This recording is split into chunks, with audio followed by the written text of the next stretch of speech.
Hello, everyone, and welcome to the Diabetic Toolbox, where we are on a mission to end type 2 diabetes, one family at a time, through education, support, and empowerment.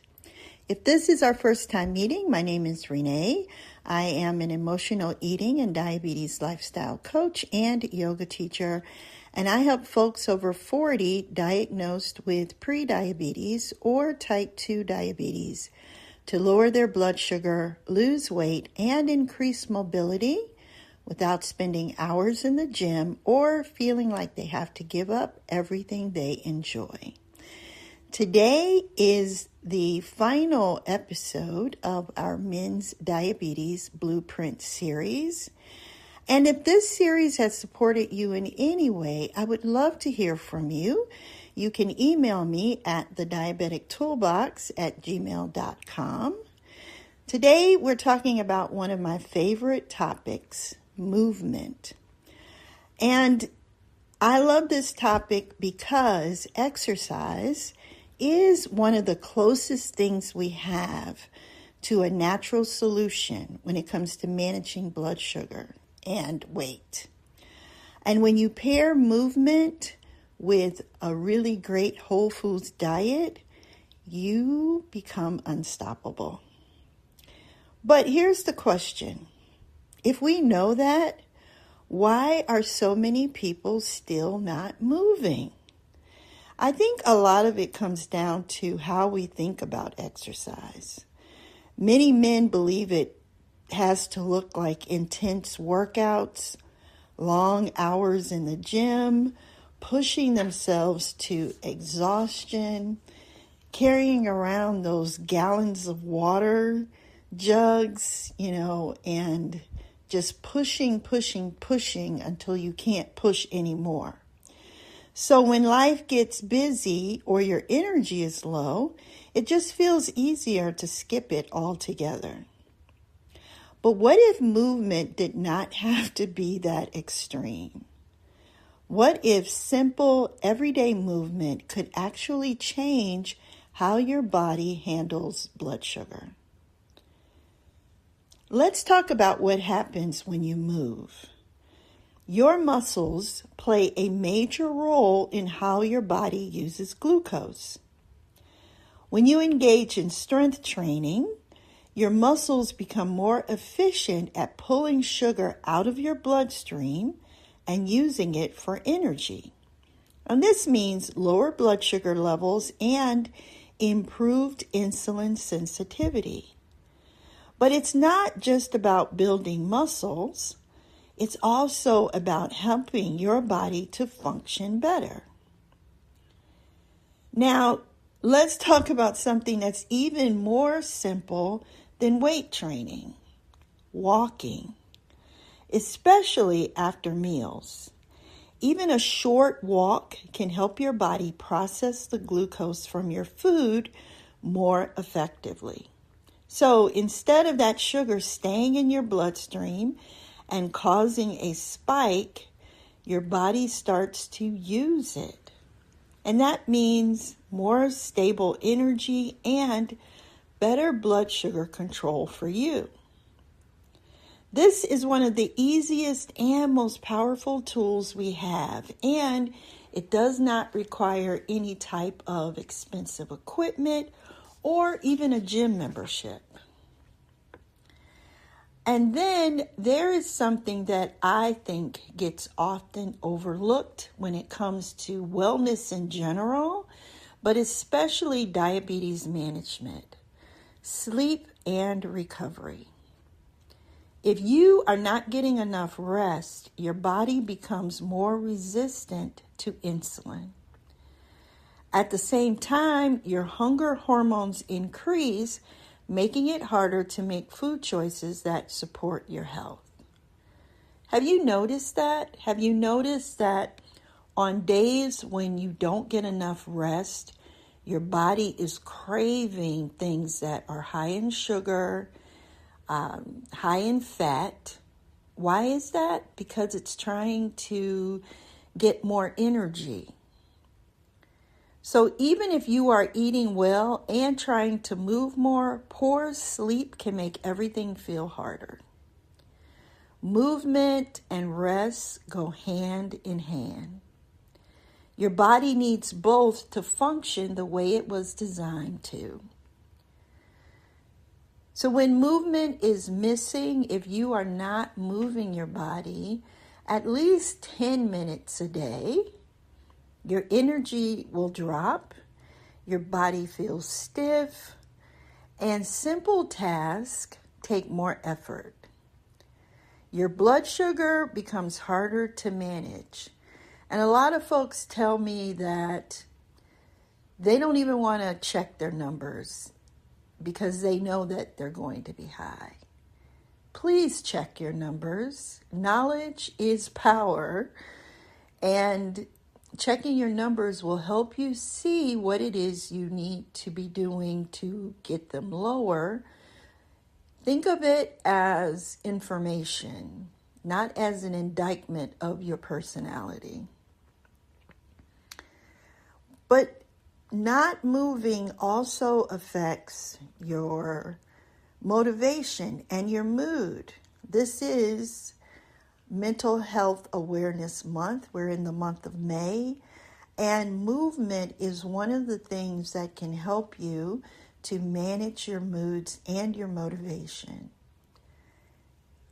When I worked in the mental health field, it was one of the things that I encouraged my clients to do.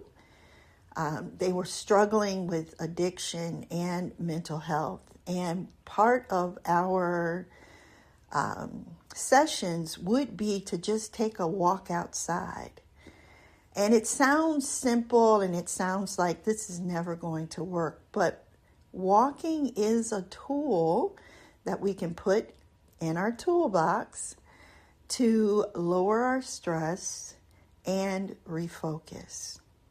And it also helps when those triggers are happening and you want to grab something quick and easy. Instead, we go for a walk, we reset, we refocus, we calm down our stress, and we're able to manage ourselves and our emotions without eating. When you start to moving, even simple things begin to shift. You'll feel more energized, more capable, more in control of your body. And the invitation today is to start where you are. You do not have to create some huge workout plan that is going to overwhelm you by day 3. I don't want you to start where you think you should be. I want you to start where you are. Start with a walk, 10 minutes after your meals. Add in some simple strength exercises a few times a week. And begin to pay attention to how your body feels when you move. Awareness is a powerful thing. And the thing about awareness is once you apply it in one area of your life, it begins to seep into the other areas. And you begin to make changes you never thought you needed, but now you can see them more clearly.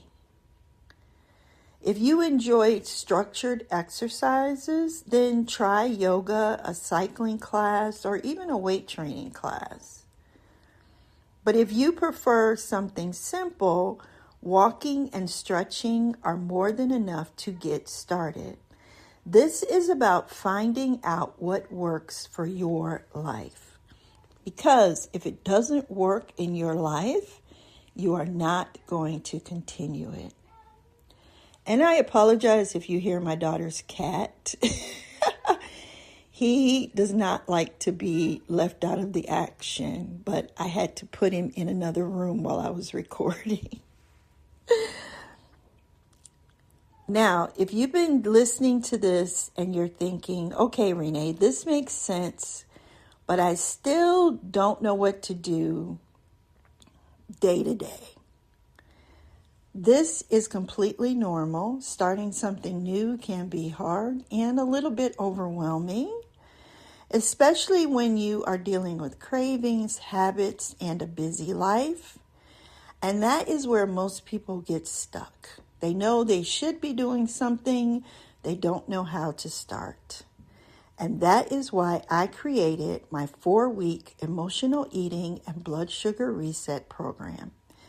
If you are over 40 and you're tired of trying to figure out what to eat, you're dealing with cravings, or you're watching your blood sugar get higher and higher, especially after meals, then I invite you to join us.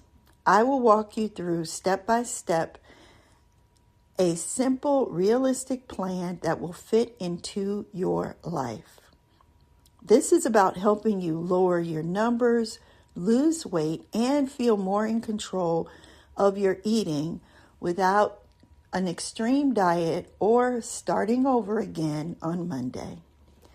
You can get more information and grab your spot by clicking the link in the show notes.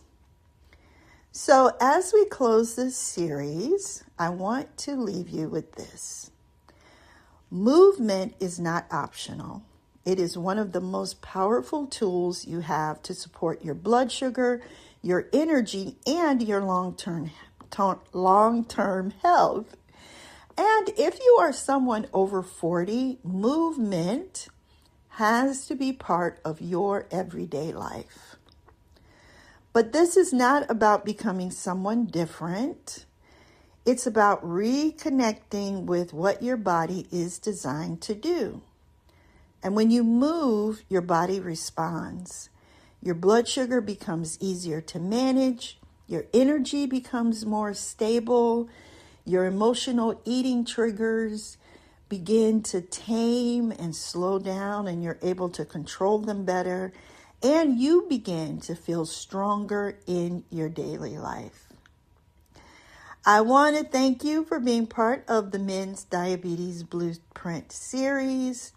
And if this episode helped you, please send it to someone who is struggling with their blood sugar too.